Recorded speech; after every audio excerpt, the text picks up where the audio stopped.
سوال ہے کہ لاٹری حرام ہے یا حلال، اسے خریدنا چاہیے یا نہیں، اور جتنا جیتا ہوا پیسہ حرام ہے یا حلال؟ 3 سوال ہیں۔ ایک، لاٹری حلال ہے کہ حرام؟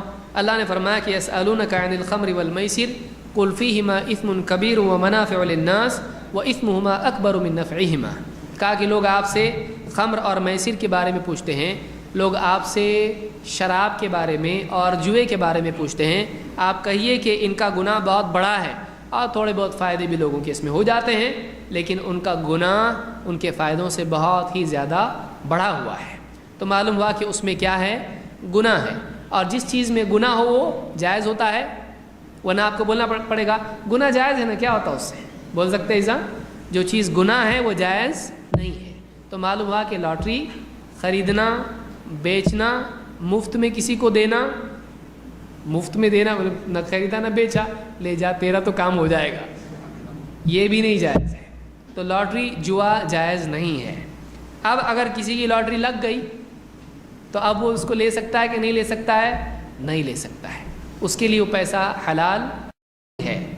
اور سوال کیا ہے اس میں کہ اس کا جیتا ہوا پیسہ حلال ہے کہ نہیں ہے؟ خریدنا بھی اس کا جائز ہے؟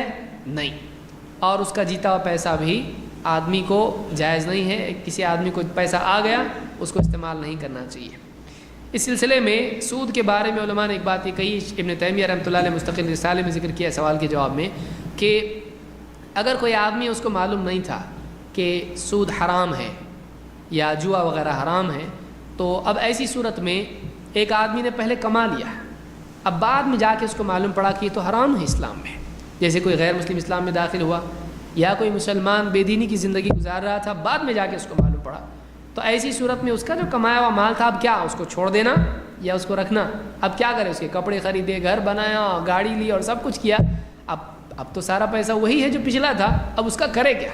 چھوڑ دے، گھر پہ نکلے، گھر سے باہر نکلے بیوی بچوں کو لے کے، کیا کرے؟ تو اس سلسلے میں قرآن کی آیت سے علماء نے استدلال کیا ہے، فَمَنْ جَاءَهُ مَوْعِظَةٌ مِّن رَبِّهِ فَانْتَهَىٰ فَلَهُ مَا سَلَفَ، کہ جس کے پاس اس کے رب کی طرف سے نصیحت آ گئی اور فَمَنْ جَاءَهُ مَوْعِظَةٌ مِّن رَبِّهِ فَانْتَهَىٰ، وہ رک گیا، فَلَهُ مَا سَلَفَ، جو پہلے اس نے کما لیا تھا وہ اس کا ہے، جو پہلے اس نے کما لیا تھا وہ اس کا ہے۔ اللہ تعالیٰ نے بھی جب سود کی حرمت کی آیات نازل کی تو اللہ کے نبی صلی اللہ علیہ وسلم نے جو لوگ سود کا کاروبار کرتے تھے ان سے نہیں کہا کہ سارا سود کا پیسہ پھینک دو، بلکہ آپ نے اس کو رہنے دیا۔ تو اس اعتبار سے اگر کوئی آدمی اس نے پہلے کما لیا ہے، اب اس میں 2 صورتیں ہیں۔ شیخ بن باز کہتے ہیں کہ اگر اس کے پاس بہت پیسہ ہے اور وہ دے سکتا ہے تو اس کی واقعی ضرورت جتنی ہے اس کے علاوہ اگر وہ دے سکتا ہے تو دے دے، لیکن اگر واقعی اس کے پاس کچھ بھی نہیں ہے، تھوڑا بہت ہے، تو ایسا آدمی وہ پیسہ رکھ سکتا ہے، اس کے لیے دینا لازم نہیں ہے، دینا لازم نہیں ہے۔